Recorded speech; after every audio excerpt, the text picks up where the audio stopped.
Of breathing. क्या पढ़ने वाले आज हम? Mechanism of breathing. क्या लिखा है ये? Mechanism of breathing. क्या मतलब है मैकेनिज्म? क्या लिखा? मतलब जब भी तुम सांस अंदर या बाहर करते हो, मैंने O2 अंदर लिया, मतलब मैंने क्या करी है? इनहेलेशन करी है। क्या करी है? जब मैंने CO2 बाहर निकाली है, इसका मतलब मैंने क्या करी है? एक्सहेलेशन करी है। इनहेलेशन का दूसरा नाम है इंस्पायरेशन और एक्सहेलेशन का दूसरा नाम है एक्सपायरेशन। क्या नाम है? इसका मतलब अगर मैं O2 को अंदर लेती हूँ, मतलब अगर मैं सांस को अंदर ले लूँ, कौन सी गैस अंदर जा रही होगी? ऑक्सीजन जा रही होगी। तो मतलब इस प्रोसेस को मैंने क्या दो नाम दे दिए हैं? बोलो। इनहेलेशन और इंस्पायरेशन। ठीक है, और मैंने CO2 को बाहर निकाला है, तो इसके लिए दोनों प्रोसेस के नाम बोलो। एक्सहेलेशन और एक्सपायरेशन। तो देखो एक्स का मतलब ही क्या होता है? बाहर निकालना, और इनका मतलब क्या होता है? अंदर जाना। मैंने कल भी तुम्हें ये वाली बात बताई। अब मान लो थोड़ा सा ना वो करके देखो। सबसे पहले ये समझने से पहले कुछ चीजें समझते हैं। सबने रिप्स देख रखी है। अच्छा, यहाँ पे सबको एक हड्डी फील होती है, यहाँ पे टच करके देखो, है ना? यहाँ पे सबकी जाती है। इसको पता है क्या बोलते हैं? कॉलर बोन बोलते हैं। क्या बोलते हैं इसे? अगर आप यहाँ पे फील करके देखो तो सबकी लड़कों की ज्यादा ऊपर दिखती है, पूरी ऐसी लाइन से जा रही है, होगी ना? अब यहाँ पे ना एक बीच में एक और हड्डी होती है, यहाँ बिल्कुल यहाँ पे टिप पे एकदम बीच में। तो अगर अंदर और चलो तो साथ साथ दिख जाएगा। ठीक है, इधर ये देखो, ये वाली यहाँ से जो बोन जा रही है ना, ये तुम्हारी कॉलर बोन है। कौन सी बोन है तुम्हारी? ये अगर ये जो यहाँ से यहाँ बोन कौन सी बोन है? इसके बीच में यहाँ पे ये तुम्हारी क्या है? ये स्टर्नम स्टार्ट हो जाती है। क्या स्टार्ट हो जाती है? और यही से ना यहाँ पे जब हम यहाँ टच करके देखते हैं तो पूरी रिब्स दिखती है, जिसके अंदर मेरे लंग्स होते हैं ना। जब तुम टच करके देखो, बॉयज भी ज्यादा फील हो जाते हैं आसानी से। तो यहाँ पे जब टच करके फील करके देखो तो यहाँ पूरी क्या दिखेगी? अपनी रिब्स दिखती है। क्या दिखती है? वही ना, वही जैसे मान लो ये तुम्हारी वो कॉलर बोन जो मैंने ऐसे करके दिखाई थी, और उसके बीच में क्या है? तुम्हारी स्टर्नम है। क्या है वो? स्टर्नम की ना पूरी की पूरी पाइप ऐसे जा रही होगी, और इससे क्या कनेक्ट होता है? वर्टिब्रल कॉलम, पीछे की रीढ़ की हड्डी होती है। ये सबको पता है, टच करके देख लो, किसी को नहीं पता तो पीछे जो आपकी पूरी रीढ़ की हड्डी जा रही होती है ना, वहां से आपके रिब्स की बोन ऐसे निकल रही होती है, और कहाँ पे आके जुड़ जाती है? स्टर्नम से। कहाँ पे अटैच करती है? आपके स्टर्नम से हो जाती है। देखो यहाँ से आ रही है, ये भी रिब्स है। पता है टोटल रिब्स में कितनी होती है? कौन बताएगा? 24। बाकी जो लास्ट वाली, हाँ ठीक है, बाकी जो लास्ट वाली तीन होती है ना, वो फ्लोट कर रही होती है। देखो बाकी तो अटैच होती है, लेकिन लास्ट जो तीन होती है वो ऐसे हवा में होती है, ऐसे करके। मैंने जो बनाया नहीं है, लेकिन देखो समझो, ऐसे फ्लोट कर रही होती है। इसीलिए जो लास्ट वाली तीन पेयर होती है ना, मतलब तीन जो ट्रिपलेट होता है, उसे हम बोलते हैं फ्लोटिंग रिब्स बोलते हैं। क्या बोल देते हैं? Floating ribs. और क्यों बोलते हैं?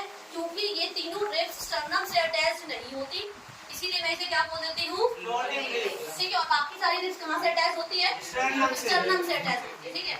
अब मुझे इसको समझाना क्या था? ये वर्टिब्रल को मैं रेड कलर से करना पड़ा है।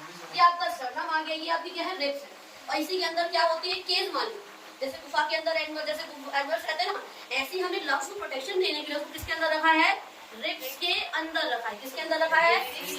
अब इस रिब्स में अभी बात होता है, मान लो ये एक रिब्स है और ये एक रिब्स है। अगर ये हड्डी सिर्फ ऐसी रहती तो अगर कोई तुम्हें पंच मारता तो क्या वो पंच इसके अंदर नहीं जा सकता? क्योंकि ऊपर से तो मसल्स ही है। तो तुम्हें पता है इन रिब्स के बीच में भी ना ऐसे करके यहाँ पूरी ऐसे मसल्स होती है। क्या होती है? पूरी ऐसे मसल्स होती है। उस मसल्स को बोलते हैं इंटरकोस्टल मसल्स। क्या बोलते हैं उसे हम? Intercostal muscles. सपोज करो अगर ये पूरा एक केज है तो इसके अंदर मेरा लंग्स है। इतनी बात समझ आ गई? तो अगर मान लो मैं इसको ऐसे रिब्स का पूरी केज बनाऊं तो मेरी लंग्स ना, ये जो मेरे थंब है ना, ये मेरे मान लो लंग्स है कुछ इस तरीके से, और ये बीच में आप स्टर्नम समझ। ठीक है। अब यहाँ देखो ध्यान से, अब खुद सोचो, जब हम सांस अंदर लेते हैं तो सब क्या होता होगा? मैंने सांस अंदर ली तो अगर पूरी स्पेस है, इसमें तुम हवा बलून को देखो, बलून में अगर तुम हवा भरोगे तो इंटरकोस्टल मसल को आगे नहीं जाना चाहिए, वो आउटवर्ड भी जाएगी और ऊपर की तरफ भी जाएगी। समझो क्या होता है? जब हमने सांस अंदर ली, O2 अपने अंदर लिया, तो इंटरकोस्टल मसल से मेरे बाहर की तरफ निकलेगा और नहीं निकलेगा? मतलब आउटवर्ड हो गया। इतना क्लियर? तो मतलब कि जब आप इनहेलेशन करोगे तो ये जो आपकी मसल्स है, इंटरकोस्टल मसल्स, ये ऐसे बाहर की तरफ निकलने की कोशिश करेंगे, ऐसे बाहर निकली और ये ऊपर भी जाएगी। तो मतलब इस तरीके से कुछ होगा। सपोज करो O2 अंदर आए तो देखो ऐसे और ऐसे, ऐसे और ऐसे, तो मतलब अपवर्ड जा रहा है और आउटवर्ड जा रहा है, ऊपर की तरफ जा रहा है और बाहर की तरफ निकल रहा है। मतलब कुछ इस तरीके से आप देखो, ऐसे आउटवर्ड और अपवर्ड, देखो आउटवर्ड और अपवर्ड। मतलब अब ये यहाँ पे था, अब ये यहाँ पे था, अब ये यहाँ चला गया और ये ऐसे ऊपर जा रहा है, और ये दोनों को हम साथ में हो गए, बाहर भी निकलेगा और ऊपर भी जाएगा। तो इनहेलेशन करते हो, समझ आ गया। अब हवा को बाहर निकाल दो जो भी ली थी, तो अब क्या हुआ, वापस को क्या करना, इनवर्ट और इनवर्ट हो गया, और नीचे आने क्या होता है, डाउनवर्ड, मतलब डाउनवर्ड और इनवर्ट अंदर में आ गया, मतलब रिलैक्स कर दिया। क्या कर दिया तरीके से, मैंने क्या बोला था, जब भी कोई ऑर्गन अपनी पोजीशन से हटता है तो उसे हम बोलते हैं वो कॉन्ट्रैक्ट कर रहे हैं। क्या करना है, कई तरीके से इंटरकोस्टल मसल अपनी जगह से हट रही है ना, तो मसल्स के लिए कभी हम कॉन्ट्रैक्ट वर्ड नहीं लगाते, हम क्या लगाते हैं, इनवर्ड आउटवर्ड ऐसे। मतलब कोई बोन की बात आ जाए, किसकी बात आ जाए, तो जब भी कोई बोन की बात आती है तब हम कॉन्ट्रैक्ट और रिलैक्स कह सकते हैं। इतना क्लियर है, तो इंटरकोस्टल मसल का समझ आ गया। जब इनहेलेशन करोगे तो कहते हो समझो तभी समझ आएगा, इसको रटना नहीं है, अगर रटोगे तो फिर भूल जाओगे, और रटना नहीं है बिल्कुल भी, ठीक है, ये समझ आ गया सबको। अब ये देखो, अब डायफ्राम के बारे में सोचो। सबसे पहले डायफ्राम समझने से पहले मैं कुछ बातें बता रहा हूँ। लंग्स के नीचे जो ये सी शेप का ये डोम लाइन, अब डोम लाइन क्या होता है, आपने ताजमहल देखा है, पहले के जमाने में जो भी किले वगैरह बनते थे, ठीक है, जो भी मुगल्स ने जो भी जितने भी किले बनाए थे, आपने देखा था उसके टॉप पे ऐसे करके ऐसे बनाते थे, हमेशा ऐसी शेप रहती थी ना तो इसी को बोलते हैं किले जैसी शेप। कैसी लगती है, डोम शेप। ऐसा कुछ भी शेप रहेगी तो उसे हम क्या बोल देंगे, कुछ इस तरीके की, क्या है, डोम शेप। क्या है ये, डोम शेप। तो मेरा डायफ्राम भी कुछ डोम जैसा नहीं, तो मैंने ऐसे नहीं लगी, तो ऐसे समझो इस तरीके से ऐसे। तो जब भी आप इनहेलेशन करते हैं, सब जब हम इनहेलेशन करेंगे तो ये भी डायफ्राम ऐसे था, तो कॉन्ट्रैक्ट करेगा कि नहीं करेगा, करेगा ना कॉन्ट्रैक्ट, मतलब मैंने सिंपल भाषा में बोला कॉन्ट्रैक्ट करेगा, मतलब अपनी जगह से हटेगा। तो आपने जब इनहेलेशन करी होगी ना, तो ये ऊपर ऐसे ऐसे गया था, मतलब ये फ्लैटेड हो गया, मतलब जितना ये ऐसा था ना अभी तो फ्लैट हो गया। तो क्या पढ़ लिखा है इसके लिए, कॉन्ट्रैक्ट करा है, मतलब अपनी जगह से हटा है और फ्लैटेड कर दिया। तो इनहेलेशन जब करोगे तो वो क्या करेगा, जब हवा भरोगे तो क्या लगेगा, आपको दीदी ये ऐसे क्यों करता है, इसका एक और रीजन है, ताकि जो लंग्स है ना उसके अंदर स्पेस ज्यादा बन जाए, इसीलिए वो लंग्स को थोड़ा और ऐसे करता है। अभी लंग्स ऐसे था, लंग्स उसके ऊपर एडजस्टेड है ना, जैसे आप ऐसे करोगे लंग्स भी तो ऐसे होगा, तो लंग्स की कैविटी क्या कर रही है अंदर की, बढ़ रही होगी, सिंपल सी बात है। तो क्या आपको ये वाली बात समझ, जब इनहेलेशन करते हैं तो डायफ्राम ने करा कॉन्ट्रैक्ट और फ्लैटेड हो गया। क्या हो गया, फ्लैटेड, मतलब जिस जगह पे था उसको उल्टा कर दो एक्सहेलेशन में, रिलैक्स कर जाएगा और अपनी वापस ओरिजिनल पोजीशन में आ जाएगा। ऐसे था, इनहेलेशन हो गई, वापस ऐसे आया तो एक्सहेलेशन। देखो मैंने बना रखा, समझ लो, ये आपका लंग्स है जो मैंने कल बताया था आपको, ये इनके शीशे का स्ट्रक्चर है जिसको हम डोम लाइक कहते हैं। क्या है, डायफ्राम। क्या है ये मस्कुलर ऑर्गन होता है। क्या होता है ये, मस्कुलर भी है, मतलब आप इसको कार्टिलेजियस भी कह सकते हैं। पता है क्यों, क्योंकि ये ना तो पूरी तरह मसल्स की प्रॉपर्टी शो करता, ना तो पूरी तरह बोन्स की शो करता है। इधर देखो, अब इनहेलेशन करें, अभी ये ऐसे था, आपको ऐसे हो जाए, ठीक है, अब एक्सहेलेशन करो वापस अपनी पोजीशन पे आ जाएगा। तो ये समझ आ गया, ये डायफ्राम का। तो ये देखो यहाँ मैंने लिखा है, ये वाली बात समझ आ गई। तो कॉन्ट्रैक्ट करता है, फ्लैटेड हो जाता है, रिलैक्स करता है और अपनी पोजीशन डोम लाइक पे वापस आता है। अब ये तो कोई बता देगा कि लंग्स के साथ क्या होता होगा, जो चेस्ट कैविटी है, लंग्स की पूरी चेस्ट कैविटी, मतलब पूरे रिब्स को ले, जब मैंने इनहेलेशन करी होगी तो वॉल्यूम बढ़ा होगा कि घटा होगा, इंक्रीजेस या लार्ज हो गया होगा, और एक्सहेलेशन करते वक्त डिक्रीज कर गया होगा या स्मॉलर हो गया होगा। इस तीनों लाइंस में कुछ भी अब रिब्स पे आते हैं, ये रिब्स। अगर इंटरकोस्टल मसल्स इनहेलेशन करते वक्त, समझो अब रिब्स को देखना है, किसको देखना है, पहले हम इसके बीच की मसल्स को देख रहे थे, अब हम इन रिब्स को देखेंगे। सपोज करो रिब्स है, मान लो अब ये रिब्स है, तो मैंने अगर इनहेलेशन करी है तो ये फिर से आउटवर्ड जाएगी और अपवर्ड जाएगी। तो रिब्स और इंटरकोस्टल मसल की मूवमेंट कैसी होती है, सेम होती है, चाहे इनहेलेशन करो या आप एक्सहेलेशन करो। क्या इतनी बात क्लियर है, मैंने 4 बातें बताई हैं, इंपॉर्टेंट है, ये आपको क्लियर है कि नहीं। इंटरकोस्टल मसल्स क्या होती है, ये क्लियर है। अब इंटरकोस्टल मसल्स भी ना 2 तरीके की होती है, एक इंटरनल इंटरकोस्टल मसल्स, एक एक्सटर्नल इंटरकोस्टल मसल्स। दसवीं के लिए इंपॉर्टेंट नहीं है, पर सीबीएसई बोर्ड में कभी कभी क्वेश्चन पूछ लेता है, ठीक है। तो समझो इंटरकोस्टल क्या, इंटरनल मतलब क्या होता है अंदर, और एक्सटर्नल मतलब क्या होता है। तो जो भी इंटरकोस्टल मसल यहाँ पे ये कितनी दूर तक में आएगी उसको इंटरनल बोलते हैं, और जो इधर वाली है सारी ये एक्सटर्नल है। तो इतने दूर की है ये इंटरनल, और ये क्या है, एक्सटर्नल। तो सीबीएसई बोर्ड में अगर पूछेगी इंटरकोस्टल मसल्स इंटरनल ही बताओ, इनहेलेशन करते रहो, तो थोड़ा सा दिमाग लगाओ, इंटरनल जाएगी तो इंटरनल ना ज्यादा आउटवर्ड नहीं जाएगी एज कम्पेयर टू एक्सटर्नल वाले से, कंपेयर करने को बोलते इंटरनल एक्सटर्नल वाला। तो सोचना अगर ये एक्सटर्नल वाला बाहर है तो ज्यादा आउटवर्ड कौन से वाला जाएगा, एक्सटर्नल वाला, और इंटरनल वाला ज्यादा आउटवर्ड जा पाएगा क्या, नहीं। तो सीबीएसई बोर्ड में यही कंपेयर करने को बहुत ही रेयर है, लेकिन आ तो सकता है, बहुत पहले आया 3 से 4 साल पहले सैंपल भी होते थे, ठीक है। तो इंटरनल और एक्सटर्नल वाले को कंपेयर करने को बोला था। तो क्या आपको पूरा ये मैकेनिज्म समझ आ गया? आया कि नहीं आया? अब मैं क्वेश्चन फटाफट बताऊँ। Volume of chest cavity inhalation करते वक्त बढ़ेगी कि घटेगी? डायफ्राम के साथ क्या होगा? फ्लैट कर जाएगा। अच्छा ये बताओ, वो रिब्स के साथ क्या होगा? अपवर्ड और आउटवर्ड। और इंटरकोस्टल मसल एक्सलेशन के वक्त क्या करेगा? इंटरकोस्टल मसल्स अगर आप एक्सलेशन कर रहे हैं तो कैसे मूवमेंट शो करेगा? और इनवर्ड। नीचे आ गया और अंदर की तरफ भी तो आया। तो इतना सबको क्लियर है आज का ये वाला topic? Fate of pyruvate. Fate मतलब क्या होता है? किस्मत। तो हमें ये देखना है कि पाइरेट की क्या क्या किस्मत रहेगी। मतलब अगर जो भी आपने खाना खाया है उस खाने के अंदर क्या चीजें होंगी? न्यूट्रिएंट होगा, कार्बोहाइड्रेट, फैट, विटामिन, मिनरल, ये सारी चीजें होंगी, पर कैसी फॉर्म में होंगी? कॉम्प्लेक्स फॉर्म में होगी। और जब मेरी बॉडी के अंदर आएगी तो उसमें टूट जाएगी, सिंपल में टूट जाएगी। तो सिंपल हमारा कार्बोहाइड्रेट खाया होगा तो वो ग्लूकोज में टूट गया होगा। ऐसी प्रोटीन का भी होता है, ऐसी कार्बोहाइड्रेट सबका ऐसी होता है। लेकिन सब में ना किसी किसी टूटने के जो वो आपके सिंपल के जो नाम है, जैसे प्रोटीन किसमें टूट जाता है? अमीनो एसिड्स में टूट जाता है। ठीक है, इसके बाद देखो, मान लो जो भी हमने खाना खाया वो ग्लूकोज आपको खाता जाना चाहिए, सेल तक जाना चाहिए। क्यों? क्योंकि एनर्जी तभी तो बनेगी। और एनर्जी कौन बनाता है, कौन बताएगा?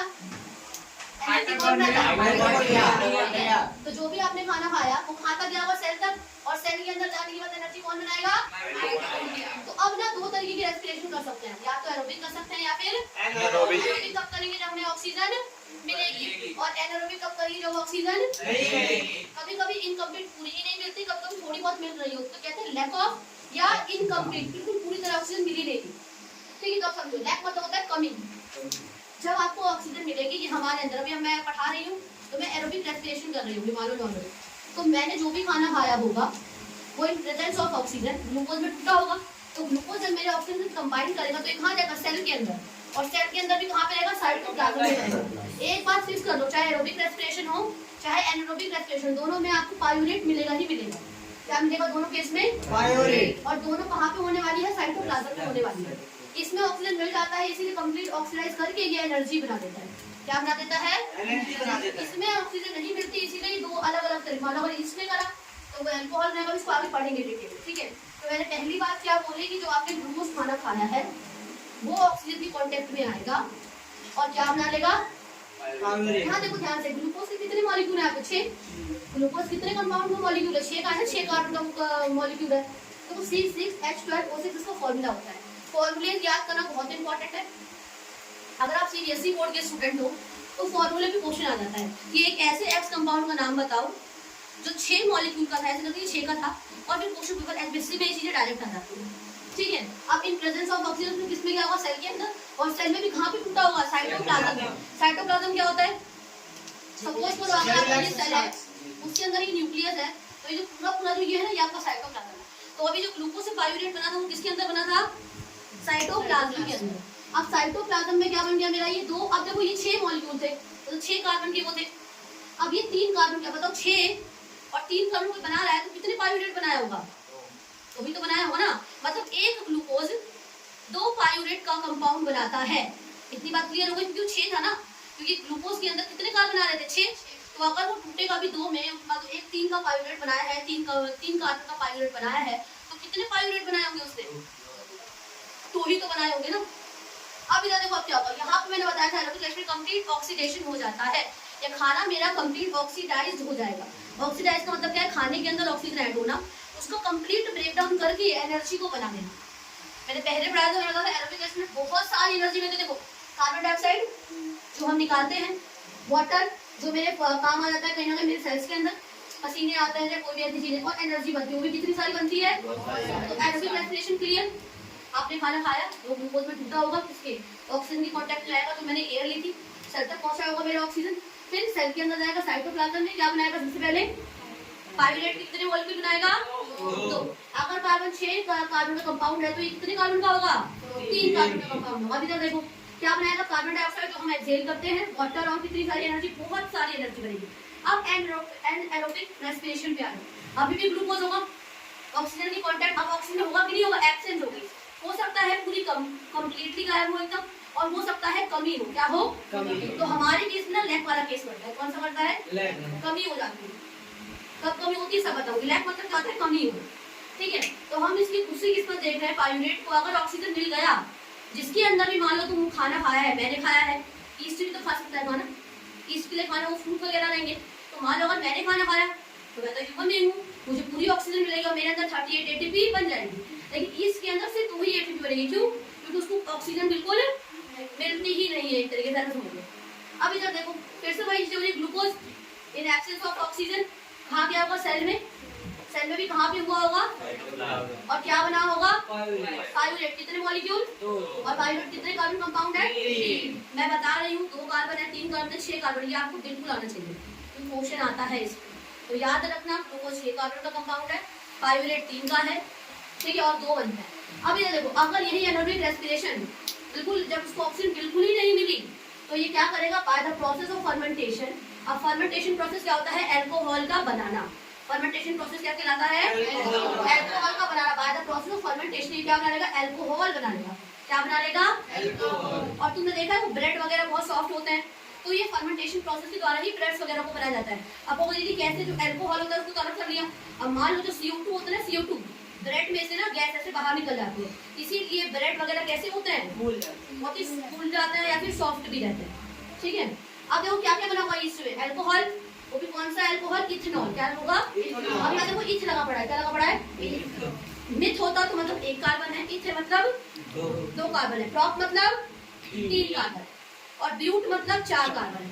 अभी आप इसी की केमिस्ट्री के अपने चौथे चैप्टर में पढ़ोगे, जिसमें कार्बोनेट्स कंपाउंड क्या है कि जब मिथ लगाओ तो मतलब 1 कार्बन है, इथ लगाओ मतलब, और प्रॉप लगाओ मतलब, और ब्यूट लगाओ मतलब, एंड लगाओ तो 5, ठीक है। बाकी आगे देखेंगे। इथेनॉल है, देखो 2 कार्बन का फॉर्मूला देखो, C2H5OH। OH लगा मतलब ये अल्कोहल का एक फंक्शनल ग्रुप है। OH लगने का मतलब क्या है कि अल्कोहल का फंक्शनल ग्रुप लगा पड़ा है। बस अभी इतना याद रख लो, आगे चैप्टर पढ़ोगे तो आपको किसी क्लैरिटी मिल जाएगी कि OH लगा होता है, बाकी चीज कभी नहीं रहती। और देखो CO2 ये भी बनाएगा, क्यों? क्योंकि इसका इस्तेमाल गैस वगैरह में करते हैं सॉफ्ट बनाने के लिए या फुलाने के लिए। और क्या मिलेगी, एनर्जी, लेकिन बहुत ही कम मिलेगी। मैंने एरो बनाया मतलब ये नहीं कि एनर्जी सेटल डाउन हो रही है, इसका मतलब क्या, इसका मतलब जैसे देखो इसको वैल्यू बता दे तो कम, इसका मतलब है कुछ ही नीचे सेटल डाउन हुई है। पर मैंने यहाँ तुम्हें समझाने का मतलब एनर्जी कैसी बनी, कम, और इसमें एनर्जी कैसी बनी थी, ज्यादा। अब अपने मसल सेल्स में आपको कुछ मसल सेल्स में, हम तो वैसे एरोबिक करते हैं, पर कभी मान लो, मतलब मान लो आपका मन किया कि आप बाहुबली बनोगे यार, और आप बहुत सारी एक्सरसाइज करोगे और एक ही दिन के अंदर अपनी मसल बिल्डअप कर लोगे, तो ऐसा पॉसिबल तो है भी नहीं। और तुमने उस सेल से मान लो बाकी दिन तुम ऐसे सुस्त पड़े रहते थे और एक दिन तुम क्या बन गए, बाहुबली बन गए, तो क्या उस दिन तुम बॉडी वगैरह बना पाओगे, नहीं बना सकते। और तुमने अपने सेल्स को जो सुस्त पड़ा रहता था वो कहेगा आज से हो क्या गया भाई, तुम्हारी मसल सेल्स क्या कहेगी कि आज हम सब जितना ऑक्सीजन रहेगा ना वो सारा खत्म हो जाएगा। नॉर्मल कंडीशंस पे तुम ऑक्सीजन का इस्तेमाल तो करते ही नहीं थे, तो तुम्हारी मसल सेल्स ना उतना ही ऑक्सीजन अपने पास रखती थी जितने की उसको क्या होती थी, नीड रहती थी। अब तुमने क्या करी, बहुत सारी एक्सरसाइज करी, तो जितने तुम्हारे मसल सेल्स के पास ऑक्सीजन थी ना वो खत्म हो गई। अब उसे क्या चाहिए, और चाहिए। या तुम मान लो कभी तुमने मैराथन में पार्टिसिपेट कर लिया, तो नॉर्मली तो तुम भागते नहीं थे, एक दिन तुम भागने लग गए, वो कौन है, तो बहुत भागते मिल्खा, हाँ एक दिन तुम्हें मिल्खा वाली आत्मा आ गई, तुम भागने लग गए, फिर क्या हुआ, फिर तुम्हारे वो जो पैरों की मसल्स थी वो तो तब रन करती रहेगी। अब पैरों की मसल्स के अंदर की सारी ऑक्सीजन कहाँ चली गई, खत्म हो गई। तो तुम्हारे उसके अंदर ना सेल्स के अंदर अब लैक्टिक एसिड जमा हो जाएगा, क्या जमा हो जाएगा, और लैक्टिक एसिड 3 कार्बन का कंपाउंड है। कितने कार्बन का कंपाउंड है, ये देखो उसका फॉर्मूला C3H6O3, ये 3 कार्बन का कंपाउंड है, ठीक है। लैक्टिक एसिड बना और यहाँ पे CO2 नहीं बनती है, क्योंकि अगर तुम्हारे सेल के अंदर CO2 आ गई तो तुम्हें पता है तुम्हारी क्या हो सकती है, डेथ को निकलना चाहिए, बात को कभी एक्यूमुलेट नहीं होनी चाहिए, ठीक है। और एनर्जी कैसी बनेगी, कम बनेगी। तो क्या एक पूरा फ्लो चार्ट क्लियर है। अब देखो एक फटाफट सुन लो, जो भी हमने खाना खाया, कार्बोहाइड्रेट खाया, मान लो मेरा किसमें टूटेगा, ग्लूकोज में टूटेगा। तुम्हारी भी बात आनी चाहिए, मैंने खाना खाया, कार्बोहाइड्रेट किसमें टूटा होगा, ग्लूकोज। अगर मुझे ऑक्सीजन मिल गई हायर ऑर्गेनिज्म में, जैसे कि मैं ह्यूमन बीइंग हूँ, आप भी ह्यूमन बीइंग हो, तो हम किसमें तोड़ देंगे, तो सबसे पहले किसमें तोड़ेंगे, सबसे पहले जो मेरा ग्लूकोज टूटेगा वो किसमें टूटेगा, पाइरूवेट में टूटेगा, जो कितने कार्बन कंपाउंड है, 3 कार्बन, और कितने मॉलिक्यूल बनेंगे पाइरूवेट के, 2 बनेंगे, ठीक है। उसके बाद ये जो मेरा पाइरूवेट टूटा था या बना था, किसमें बना था, सेल के कौन से, इसके बाद मेरा क्या होगा, देखो पाइरूवेट ना इसके बाद और भी इसमें आता है, इस पूरे प्रोसेस को बोलते हैं ग्लाइकोलिसिस। क्या बोल देते हैं? ग्लाइकोलिसिस। ग्लूकोज क्या कर रहा है? टूट रहा है। लिसिस मतलब होता है टूटना, मैंने बताया था। लिसिस मतलब क्या है? टूटना। अब जो मेरा ग्लूकोज है वो तोड़ के क्या बना रहा है? एनर्जी को बना रहा है। तो ये पूरा आपको मुझे देखिए आगे जो टूटता है आपको 11th में पढ़ना है। ये आगे जाके ना और बहुत सारे C3 साइकिल फॉलो करता है, सिट्रिक एसिड साइकिल बोल देते हैं, TCA cycle, try carboxylic acid cycle. ये आगे जाके इन सारी साइकिलों से वो करता है, तब जाके ये बनता है। और आपको 10th में ना ये डायरेक्ट बता दिया जाता है, ऐसा नहीं होता है। इसके बीच में भी ना कई प्रोसेसेस है। अभी क्रैब साइकिल है, क्रैब साइकिल होगी जो इनके बीच में गुजरेगी, तो आपको ये पढ़ना नहीं है। पर 10th में क्या बोला, पाइरूवेट में डायरेक्ट नहीं बनता। बस इतना बता दूं कि याद रखो, जब कोई 11th में बच्चा साइंस लेगा तो उसके लिए क्रैब साइकिल होगी। अभी और भी टूटेगा तो अब ये बनाएगा। 10th में हमने डायरेक्ट पढ़ लिया कि ये चीजें बनेगी और आपको यही लिख जाएगा। अब इस वाले पे आ जाओ, अभी भी क्या बनेगी? पाइरूवेट बनेगा या पाइरूविक एसिड बन जाएगा। और अब अगर ईस्ट सेल लेकर आ तो वो अल्कोहल बनाएगा। कौन सा अल्कोहल बनाएगा? इथेनॉल बनाएगा। कौन से प्रोसेस से मतलब बनाएगा? Fermentation. ठीक है। अब अगर यही हमारे मसला सेल्स के अंदर होगा, एक दिन हम बाहुबली बन जाएंगे, मिल्खा बने, तब क्या होगा? लैक्टिक एसिड जमा। लैक्टिक एसिड कितने कार्बन कंपाउंड है? 3। सबको क्लियर? जोर से बोलो भाई, तुम तो बोल ही दे रहे। आ गया? अच्छे से पानी लाओ, बताओ क्या आ गया। आ जाओ जल्दी आ जाओ।